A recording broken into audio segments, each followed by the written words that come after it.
Hello, everyone, and welcome to another Upload VR interview. Today, we are talking Elysia, the upcoming VR MMO. I am joined by Arthur from the game's developer and creative director. Welcome, Arthur. Hello, nice to meet everybody. Nice to be here. Hello, friends. It's it's a busy time for Elysia because you guys have just kicked Yes, off your our second Alpha 2. alpha. Yep. It's also been a while since we've had any kind of in-depth reporting on the game on Upload, Yeah. not since the Kickstarter in October 2020, I want to say. About. Um, Yeah. yeah. So talk us through a bit through how far the game has come since then, how it's changed, and how the project's shaping up. So, since Kickstarter, the first thing that you guys would have seen upload wise would have probably been our pre-alpha content. About where these images and everything come from is our this is actually an airship from our pre-alpha that was flying around the pre-alpha island. Simpson, we ran our Alpha One campaign on our island Einor. When people came in and saw that, and during Alpha One, it was all basically just kind of the same lush green environment, the same kind of trees, the same mobs throughout. We really only had content through the first couple of zones. I think maybe up to zone 3, Kalen, where Falls Reach and our dungeon was. Actually, no, the dungeon was in zone 5, and people had to run a very long way to get there. Um, so since then, we had a lull of about 8 months between Alpha One and Alpha Two. Just typical thing with game development, you come across some issues that need to be addressed, especially when you're making a VR MMORPG where you're handling a lot of players, you're handling a lot of items, you're handling just this massive world. Um, and the world is absolutely massive. So there's issues that we run into when we realized if we continue doing what we're doing now, we're just going to have nothing but problems come launch of Elysia. So we made the decision. Alpha 2 was put on hold for a while. We fixed all these issues. And yeah, fortunately, we launched on Friday the 25th.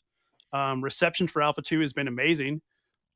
We have the zones for Einor, the new start region, have all been updated. So it goes from this kind of this lush green environment where everybody starts out on Abermore Isle.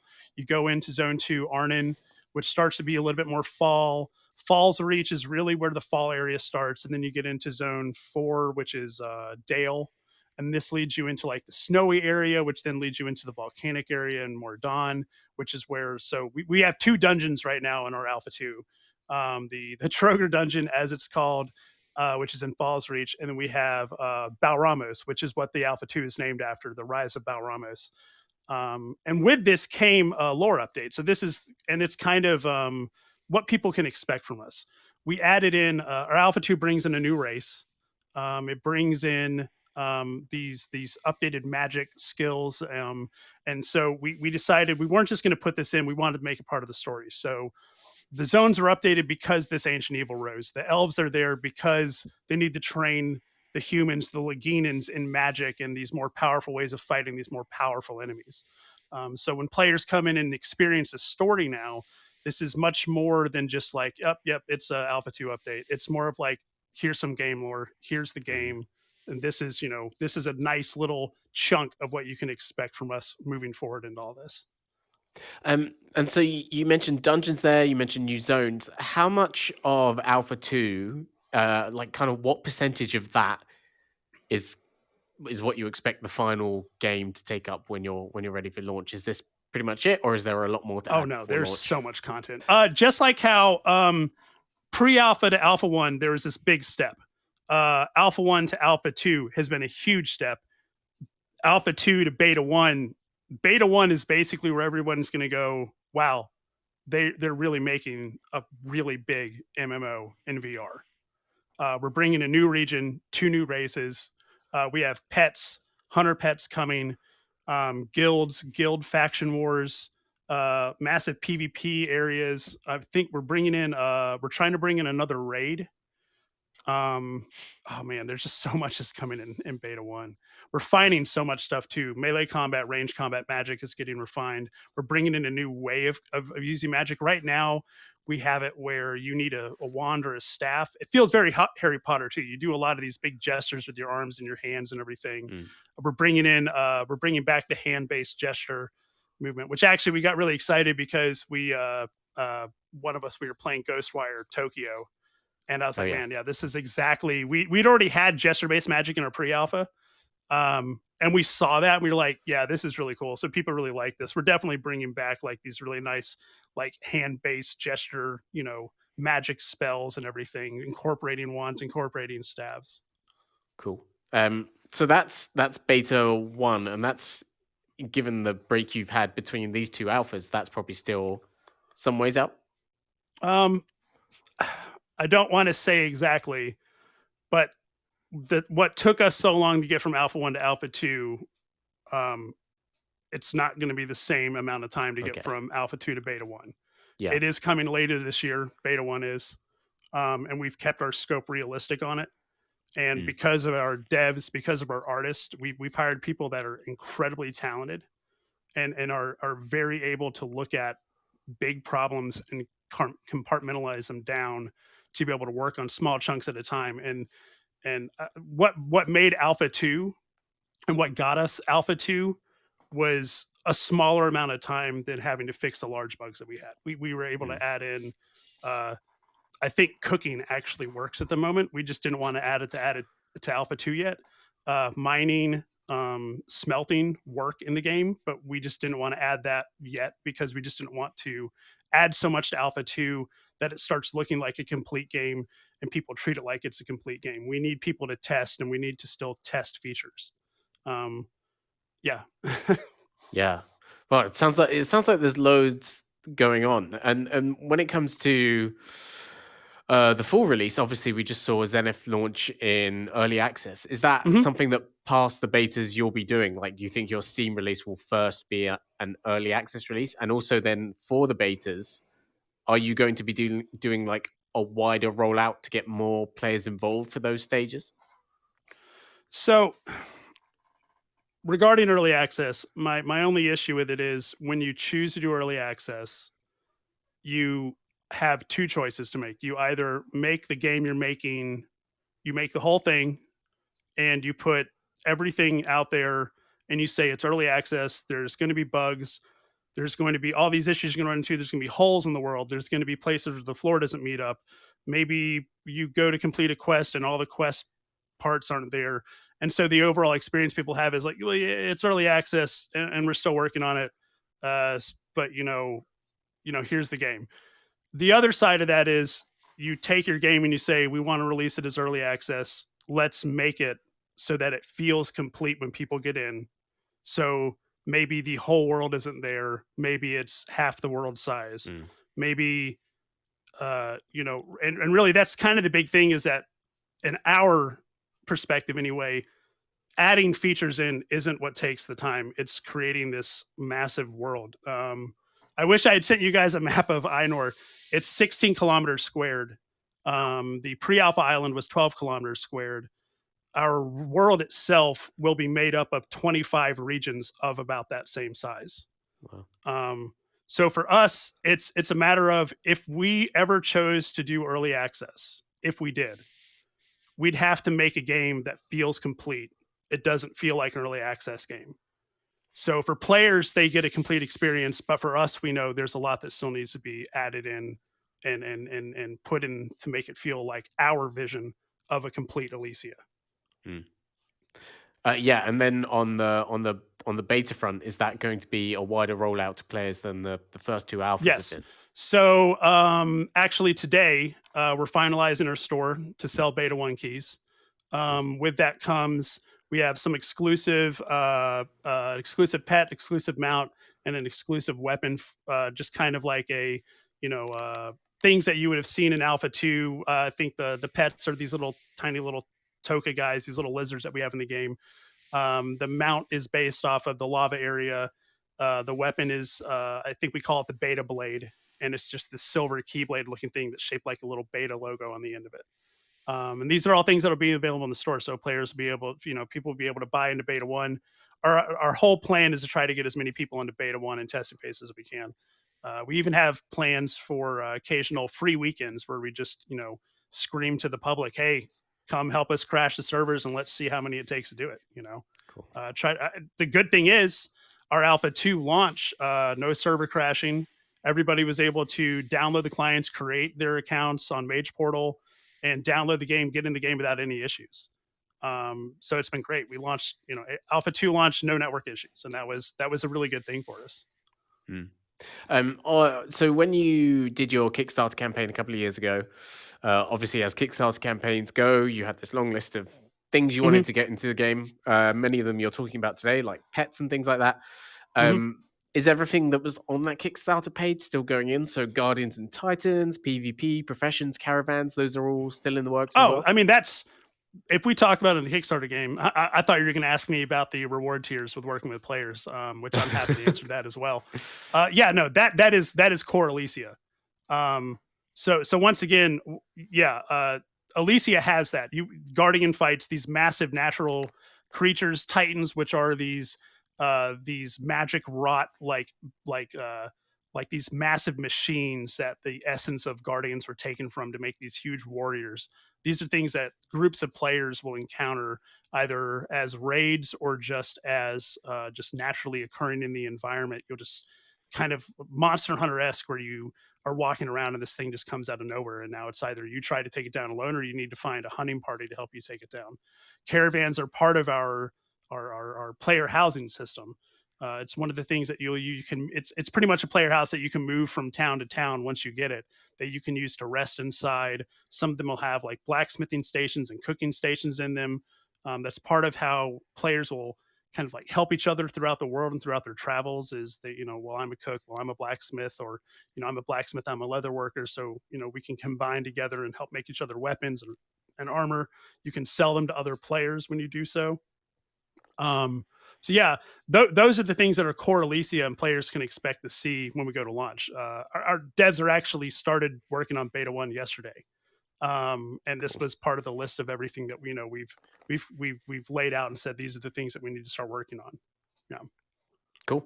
And then in terms of the stretch goal stuff, naval combat and things like that you were promising, that's all still coming along pretty well.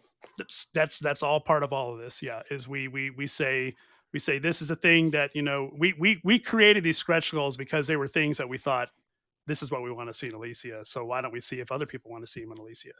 And that was kind of why we made them our stretch goals. Some of the stretch goals were just like, oh, you get some horse that we kind of did, after that butt stallion from Borderlands 2, just as like, hey, let's just give a bunch of people like a funny award, But yeah, like naval combat, the airship combat, that's all stuff that we do want to see in Elysia. And so we just gave our community the choice to help us get to that point. And yeah, that's all stuff that people are going to be able to see at some point in Elysia. Yeah. What about since you started like making the game, got into the first alpha and the second alpha, are there like new mechanics and ideas that you guys are having, just having seen other players interact with the world in VR that are giving you new ideas of how to make it specifically a VR MMO and the other opportunities you can do to do new stuff there?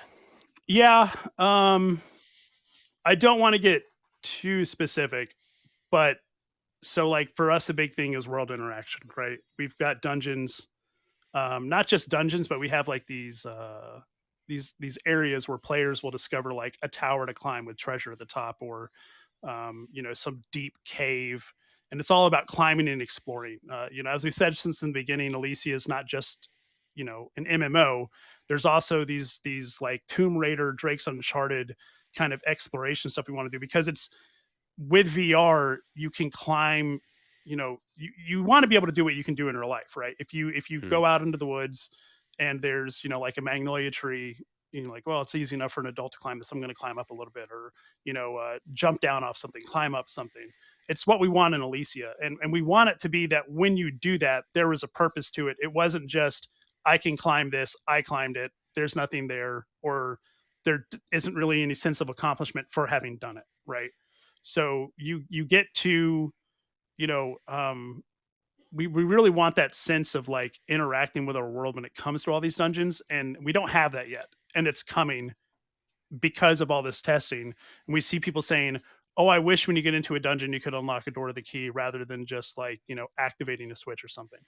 Mm. So we're like, "That's awesome. We love that. That's a great idea." And really, Elysia, I'd say a good amount of content that's in Elysia right now is community driven. Our Discord community, we used to have an ideas channel for a year or two, maybe about 2 years, where we would go in and we would look. Usually we have like this list of things that we say, this is what we want to see in Elysia. This is what we want to do. Maybe people won't like this. You go and you scroll through that channel a little bit and you say, yep, there's like 12 ideas that are pretty close to that. It's probably a good idea to try to get that into the game. Yeah.